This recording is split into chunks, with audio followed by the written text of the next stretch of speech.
चलो बच्चों, AS22 का जितना भी अपन ने किया था एक बार मैं जल्दी से रिवाइज करवाती हूँ। देखो, सबसे पहले अपन ने ये समझा था कि अकाउंटिंग इनकम और टैक्सेबल इनकम क्या होती है ना। तो अकाउंटिंग इनकम वो होती है जो अपन प्रॉफिट एंड लॉस के हिसाब से निकालते हैं, प्रॉफिट एंड लॉस अकाउंट बनाकर, है ना। और taxable income income tax act के हिसाब से निकालते हैं। अब AS22 की नीड क्यों पड़ी? क्योंकि अकाउंटिंग इनकम और टैक्सेबल इनकम अलग अलग हो सकते हैं। ठीक है, तो अगर अकाउंटिंग इनकम कम है और टैक्सेबल इनकम ज्यादा है तो हमको ज्यादा टैक्स भरना पड़ेगा। पर ये जो डिफरेंस है वो टाइमिंग डिफरेंस है। इसका मतलब है कि अगले साल जाके रिवर्स हो जाएगा। हमको इस साल ज्यादा टैक्स भरना पड़ रहा है पर अगले साल हमको कम टैक्स भरना पड़ेगा। ठीक है, तो जो डिफरेंस क्रिएट होगा, जितना हमको एक्स्ट्रा टैक्स इस साल भरना पड़ रहा है टैक्सेबल इनकम ज्यादा होने की वजह से, ठीक है, उतना हम बोलेंगे डेफर्ड टैक्स असेट। ठीक है, और अगर हमको कम टैक्स भरना पड़ रहा है, हमारी टैक्सेबल इनकम कम है पर अगले साल ज्यादा हो जाएगी, ठीक है, हमको कुछ एक्स्ट्रा डिडक्शंस मिल रहे हैं जैसे कि साइंटिफिक रिसर्च वाला 100% का डिडक्शन, हमको एक्स्ट्रा डिडक्शंस मिल रहे हैं जिसकी वजह से हमारी इस साल की टैक्सेबल इनकम कम है पर अगले साल वो डिफरेंस हट जाएगा और हमको ज्यादा टैक्स भरना पड़ेगा। ठीक है, तो हमारी जो डिफरेंस टैक्स का क्रिएट होगा वो क्रिएट हो जाएगा डेफर्ड टैक्स लाइबिलिटी का। ठीक है, इसके हमने 4 एग्जांपल्स किए थे और हमने समझा था इसको। ठीक है, मैंने तुम लोगों को 2 तरीके के डिफरेंसेस भी लिखवाए थे, एक टाइमिंग डिफरेंस और एक permanent difference. Timing difference reverse हो जाता है, ठीक है, कि इस साल हमको कम टैक्स भरना पड़ रहा है पर अगले साल हमको ज्यादा भरना पड़ेगा, या हमको इस साल ज्यादा टैक्स भरना पड़ रहा है तो अगले साल हमको उतना ही कम टैक्स भरना पड़ेगा। तो ये जो डिफरेंस है ये टाइमिंग डिफरेंस है जो रिवर्सिबल है। पर कुछ डिफरेंसेस परमानेंट डिफरेंस होते हैं, जैसे कुछ डिडक्शंस डिसअलाउ हो गए, परमानेंटली डिसअलाउ हो गए, वो अलाउ होंगे ही नहीं। ठीक है, तो हमको ज्यादा टैक्स भरना पड़ रहा है और वो रिवर्स भी नहीं होगा, तो वो परमानेंट डिफरेंस है, उसके कारण डेफर्ड टैक्स लाइबिलिटी और डेफर्ड टैक्स एसेट क्रिएट नहीं होता है। ठीक है, चलो अब कुछ कुछ सेक्शंस डिस्कस करते हैं इनकम टैक्स एक्ट के, और उन सेक्शन वाइज अपन देखते हैं कि डेफर्ड टैक्स एसेट और डेफर्ड टैक्स लाइबिलिटी कैसे बन रही है। ठीक है, तो सबसे पहले अपन डिस्कस करते हैं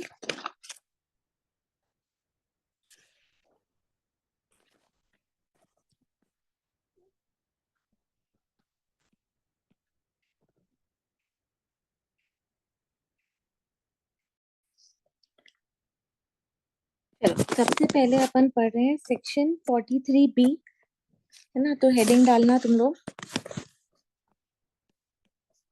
section 43B of income tax act. ठीक है, अब इसको एग्जाम्पल के उसमें देखते हैं, है ना। 43B अगर तुम लोगों को याद हो तो उसमें कुछ एक्सपेंसेस ऐसे थे जो पेमेंट बेसिस पर ही अलाउ होते हैं, और अगर आपने पेमेंट नहीं किए अक्रूवल बेसिस पर वो डिसअलाउ होते हैं। मतलब अगर आप अक्रूवल बेसिस पर उसको दिखा रहे हो तो वो इस साल डिसअलाउ हो जाएंगे, वो अगले साल अलाउ हो जाएंगे जब आप उसकी एक्चुअल पेमेंट कर दोगे।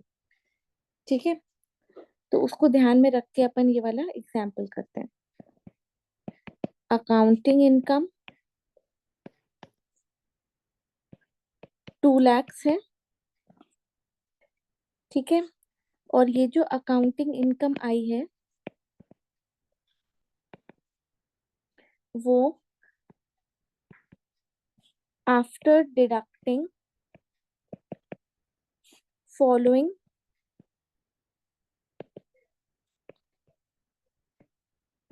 Accrued expenses. ठीक है, ये अक्रूवल बेसिस पे ये सारे एक्सपेंसेस डिडक्ट करके ये वाली इनकम निकाली है। Interest, bonus to employees,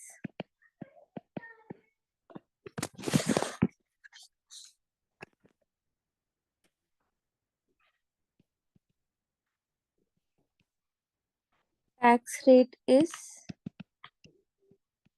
30%। ठीक है, हमको टैक्स एक्सपेंस कैलकुलेट करना है।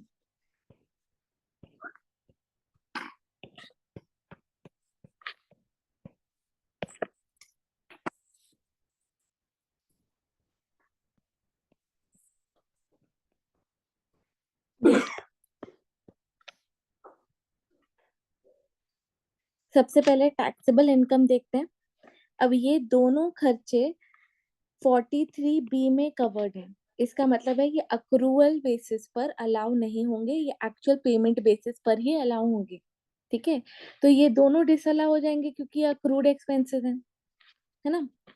तो हमको इनको एड बैक करके टैक्सेबल इनकम निकालनी पड़ेगी। Accounting income is 2 lakhs, add back करो expenses not deductible under section 43B. Interest 10,000, bonus 50। तो टैक्सेबल इनकम इज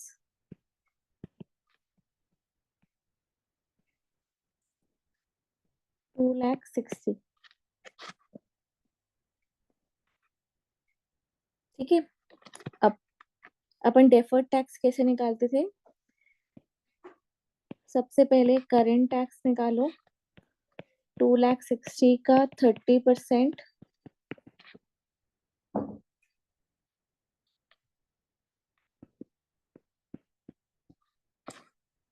ठीक है,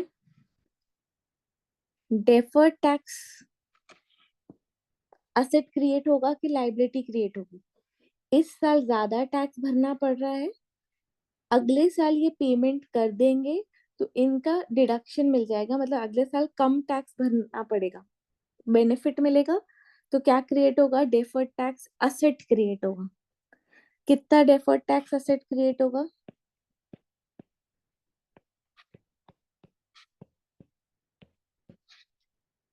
60,000 हमारे खर्चे हैं जो डिसअलाउ हो रहे हैं, अगले साल अलाउ हो जाएंगे। उसका 30% अपन करें, है ना, तो ये आ जाएगा आपका 18,000। ठीक है, आपको 78 अभी भरना पड़ रहा है, बट 18,000 का रिवर्सल हो जाएगा अगले साल। तो हमारा tax expense deferred tax asset minus होता है, तो हम इस साल बुक कितना करेंगे खर्चा? 60,000।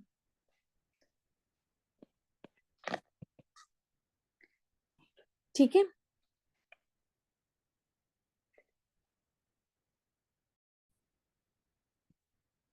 अगर तुम लोगों को 43B का क्रक्स लिख कर रखना है याद करने के लिए तो लिख के रख लेना। ठीक है, कि 43B में एक्चुअल पेमेंट अगर करंट ईयर में या रिटर्न फाइल करने से पहले हुई हो, ठीक है, तो ही खर्चा अलाउ होता है। अक्रूवल बेसिस पर ये खर्चा अलाउ नहीं होता है। तो हमको क्या करना पड़ेगा? अकाउंटिंग इनकम में जो भी अक्रूड एक्सपेंसेस है उनको ऐड बैक करके टैक्सेबल इनकम कैलकुलेट करनी पड़ेगी। ठीक है, चलो नेक्स्ट सेक्शन अपन डिस्कस करते हैं, section 35D of income tax act. ठीक है, इसमें क्या था? इसमें लिखा था कि 1/5 of preliminary expenses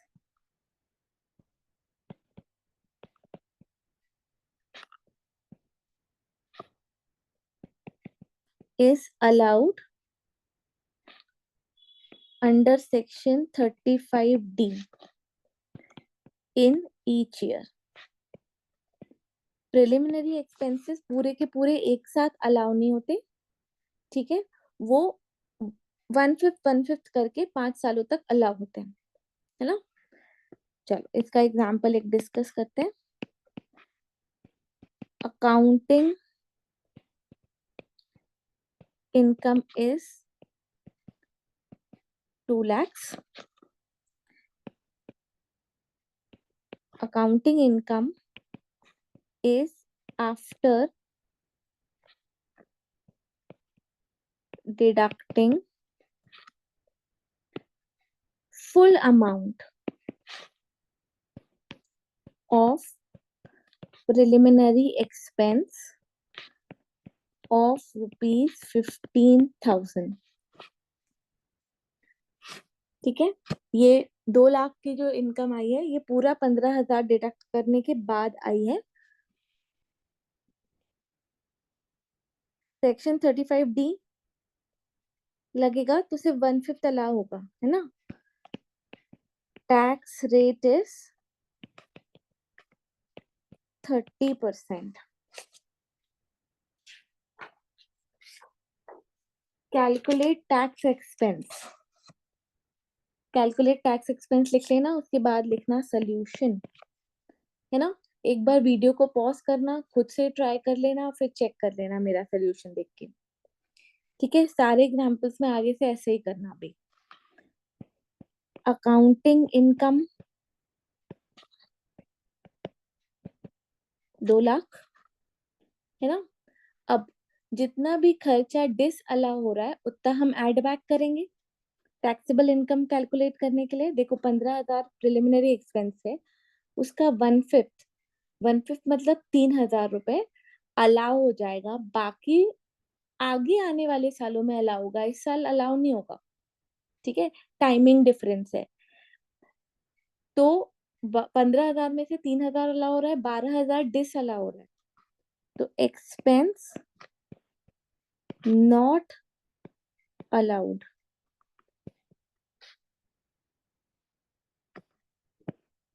under section 35D in current year. 12,000. What is taxable income? 2,12,000. अब यहाँ पे खुद सोचना कि डेफर्ड टैक्स असेट क्रिएट होगा कि डेफर्ड टैक्स लाइबिलिटी क्रिएट होगी. टैक्स एक्सपेंस, सबसे पहले करंट टैक्स निकालते हैं. 2,12,000 पे 30% टैक्स इस साल पे करना पड़ेगा हमको, which will be 63,600. या अभी हमको ज्यादा इनकम पे टैक्स भरना पड़ रहा है और अगले साल हमको डिडक्शन मिलेगा टैक्स में. ठीक है, 3,000 का हमको हर साल डिडक्शन मिलता जाएगा, तो हमको अगले आने वाले 4 सालों तक कम टैक्स भरना पड़ेगा, बेनिफिट मिलेगा. तो डेफर्ड टैक्स असेट माइनस होता है हमेशा. 12,000 पे 30%. ठीक है, तो हमारा जो टैक्स एक्सपेंस बुक होना चाहिए वो होना चाहिए 60,000 का टैक्स एक्सपेंस. इसकी एंट्री अगर हम करेंगे तो कैसे होगी? टैक्स एक्सपेंस हम 60,000 का बुक करेंगे, डेफर्ड टैक्स असेट हम 3,600 का बुक करेंगे.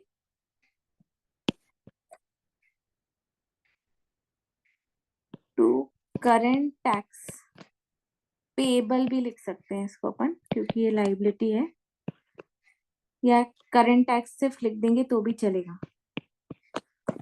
63,600 है ना. और पीएनएल में कितना चार्ज होगा? सिर्फ जो इस साल का एक्सपेंस है विच इज 60,000. बाकी 36,600 तो रिवर्सिबल है, तो वो एक्सपेंस में काउंट नहीं होता.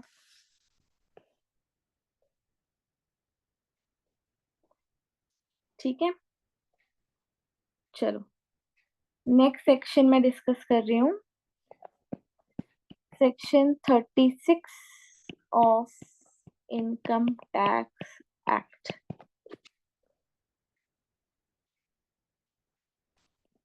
इसके अंदर पीएफडीडी की बात करेंगे, प्रोविजन फॉर डाउटफुल डेट्स, है ना, जो कि अलाउड नहीं है।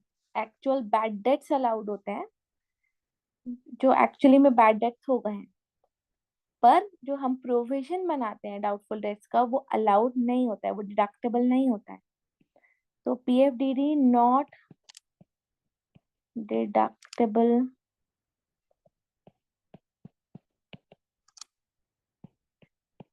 Under income tax act, but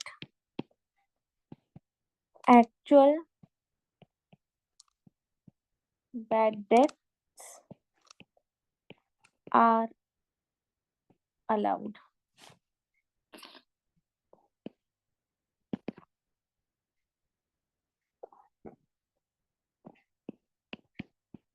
Accounting income again 2 lakh. Accounting income is after PFDD of rupees 20,000. Tax rate is 30%. ठीक है, बिल्कुल सेम, बहुत ही सिंपल सा है। अकाउंटिंग इनकम 2 लाख, पहले खुद से सॉल्व कर लेना, ठीक है, फिर स्पीड बढ़ा के सोल्यूशन देख सकते हो। पीएफडीडी नॉट डिडक्टेबल 20,000, तो टैक्सेबल इनकम इज 2,20,000।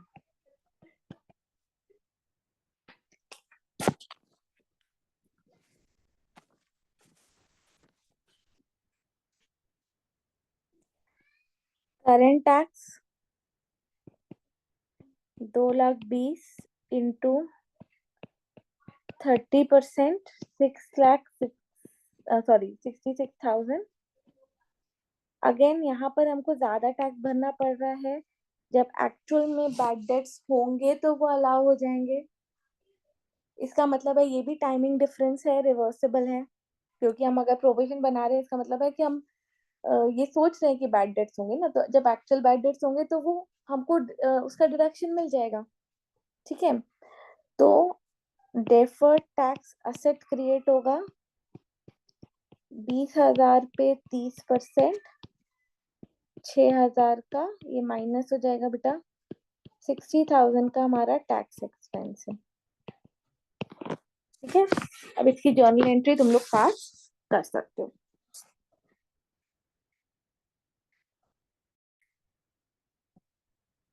अब तुम लोगों के पास जो शीट है AS22 के क्वेश्चंस की, उसका क्वेश्चन नंबर 1 देखो।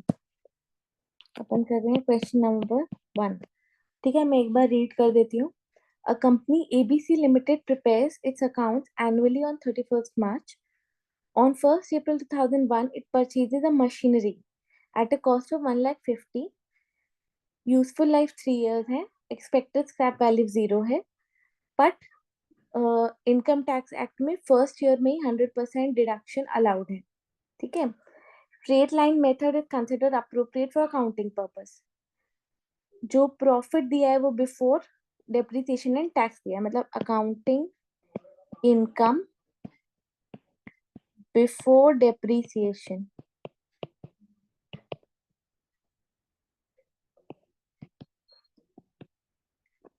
2 lakhs। टैक्स रेट दिया है 40%। ठीक है, अब अगर अपन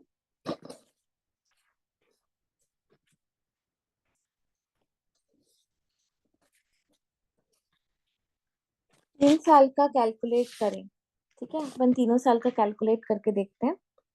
अकाउंटिंग इनकम बिफोर डेप्रिसिएशन, क्योंकि यहाँ लिखा है before depreciation and tax is 2 lakh each year, तो तीनों साल का, फर्स्ट ईयर का, सेकेंड ईयर का एंड थर्ड ईयर का, तीनों साल का अकाउंटिंग इनकम 2 लाख है।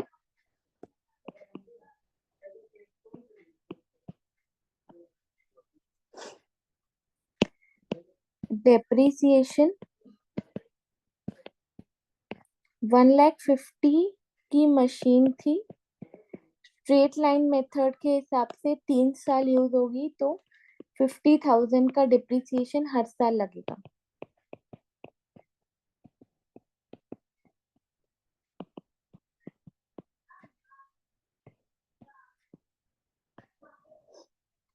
तो अकाउंटिंग इनकम हुई 1,50,000 हर साल की।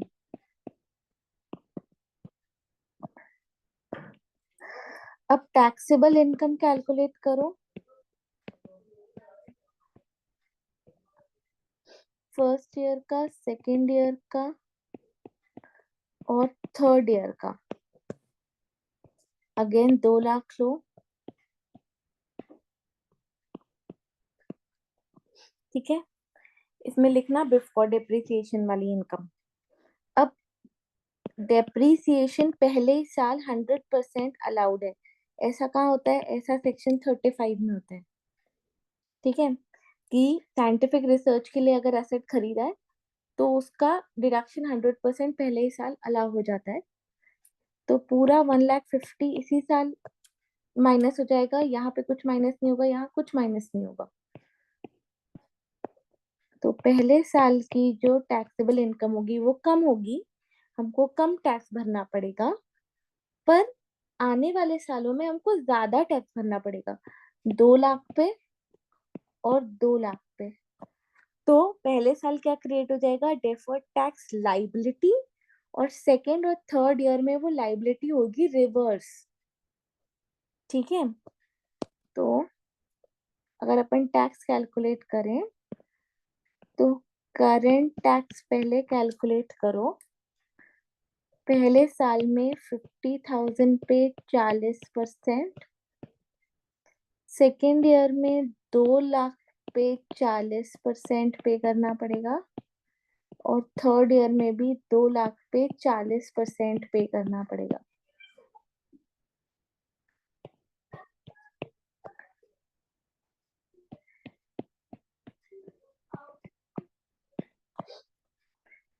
अब क्योंकि डेफर्ड टैक्स लाइबिलिटी क्रिएट हो रही है, हम कम टैक्स इस साल भर रहे हैं, 20,000 भर रहे हैं, बट हमको आगे आने वाले सालों में ज्यादा भरना है। तो डेफर्ड टैक्स लाइबिलिटी है तो वो ऐड होगी टैक्स एक्सपेंस कैलकुलेट करने के लिए। कितनी डेफर्ड टैक्स लाइबिलिटी है? हमको 1,50,000 की जगह 50,000 पे टैक्स भरना पड़ रहा है। तो डिफरेंस कितना आ रहा है? 1 लाख का। 1 लाख पे 40%, 40,000। तो हमारा एक्चुअल टैक्स एक्सपेंस पहले साल का हुआ 60,000। अब अगले साल ये लाइबिलिटी रिवर्स होगी। कैसे रिवर्स होगी? 1,50,000 की जगह 2 लाख पे टैक्स भरना पड़ रहा है। तो कितना एक्स्ट्रा पे करना पड़ रहा है? 50,000 पे एक्स्ट्रा पे करना पड़ रहा है। तो 50,000 की लाइबिलिटी रिवर्स हो गई यहाँ पे।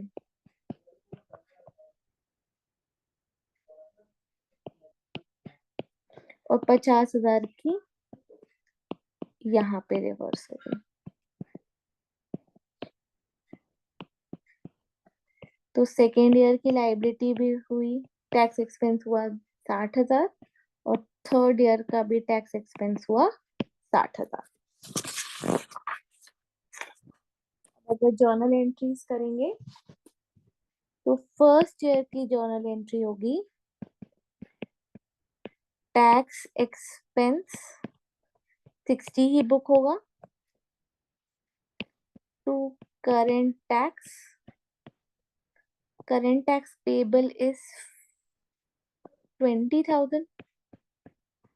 करेंट टैक्स लाइबिलिटी 20,000 की है और डेफर्ड टैक्स लाइबिलिटी 40 की है।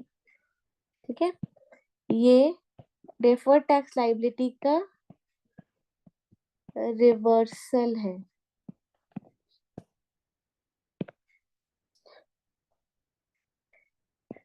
पीएनएल में आप भेज दो टैक्स एक्सपेंस। अगर सेकंड और थर्ड ईयर का अपन जर्नल एंट्री करें, टैक्स एक्सपेंस 60, ये 60, जो डेफर टैक्स लाइबिलिटी साइड रखा हुआ है उसको रिवर्स कर दो। सेकेंड ईयर में 20,000 रिवर्स कर दो, थर्ड ईयर में 20,000 रिवर्स कर दो। टू करेंट टैक्स लाइबिलिटी कितनी है? 40, सॉरी 80, 80 पे करना है ना आपको, ज्यादा पे करना है सेकेंड और थर्ड ईयर में। पीएनएल में आप कितना भेजोगे?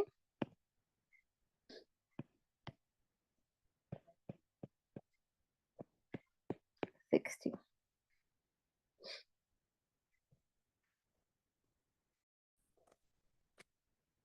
चलो अब इस शीट का नेक्स्ट क्वेश्चन देखो, क्वेश्चन नंबर 4। देखो, Jayashree Chemicals Limited showed the accounting income of 8 lakhs for the year ended on 31st March 2002. In computation of accounting income, the following data was considered. Accounting income निकालते time उन्होंने ये वाला चीजें consider करी है। Gain on revaluation of asset 3,50,000 जो कि PNL में क्रेडिट किया है। अब अगर तुम लोगों को पता हो तो ये वाला जो इनकम है ये टैक्सेबल नहीं होगा क्योंकि ये रियलाइज्ड इनकम नहीं है ना। इसके बाद depreciation deducted for accounting purpose in excess of depreciation deducted for income tax purpose is 50। मतलब अकाउंटिंग जो डेप्रिसिएशन है वो 50,000 ज्यादा डिडक्ट हुआ है जबकि इनकम टैक्स में कम डिडक्ट हुआ है ना। तो ये एक्स्ट्रा डिडक्शन है जो कि इनकम टैक्स एक्ट में डिसअलाउ हो जाएगा। इनकम टैक्स रेट 35% है ना। तो बहुत सिंपल सा क्वेश्चन है, अगेन पॉज करके फिर से खुद से ट्राई करना। क्वेश्चन 4, सबसे पहले टैक्सेबल इनकम कैलकुलेट करते हैं। प्रॉपर हेडिंग डालना, कैलकुलेशन ऑफ टैक्सेबल इनकम। सबसे पहले लो accounting income which is 8 lakhs। अब इसमें रीवैल्यूएशन गेन जुड़ा हुआ है जो कि टैक्सेबल है ही नहीं और कभी भी टैक्सेबल नहीं होगा। ये परमानेंट डिफरेंस है, इसको एलिमिनेट कर देते हैं अपन। एलिमिनेशन ऑफ revaluation gain 3,50,000, ये जुड़ा हुआ है 8 लाख में तो इसको माइनस कर देते हैं। और डेप्रिसिएशन जो एक्स्ट्रा है अकाउंटिंग का वो डिसअलाउड है बेटा, उसको ऐड बैक कर देते हैं। तो taxable income will be 5 lakh. अब टैक्स एक्सपेंस कैलकुलेट करो। करेंट टैक्स 5 लाख पे हमको 35% पे करना है, तो ये आ जाएगा 1,75,000। अब डेफर्ड टैक्स एसेट क्रिएट होगा कि लायबिलिटी क्रिएट होगी? हम ज्यादा टैक्स पे कर रहे हैं डेप्रिसिएशन के कारण, ठीक है, बट अगले साल हमको कम टैक्स पे करना पड़ेगा क्योंकि अभी अगर कम डेप्रिसिएशन अलाउ हो रहा है इनकम टैक्स में तो आगे जाकर वो अलाउ होगा, ठीक है। वो रेट का डिफरेंस होता है। डेफर्ड टैक्स असेट क्रिएट होगा पर सिर्फ 50,000 पे। ये जो है ये परमानेंट डिफरेंस है, इसका डेफर्ड टैक्स असेट और डेफर्ड टैक्स लायबिलिटी पे कोई फर्क नहीं पड़ेगा। 35% है ना, 50,000 का 35%।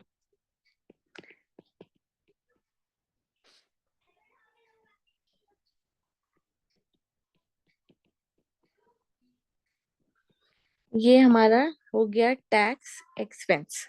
ठीक है, इसके हिसाब से इसकी जर्नल एंट्री आप पास कर सकते हो तुम लोग।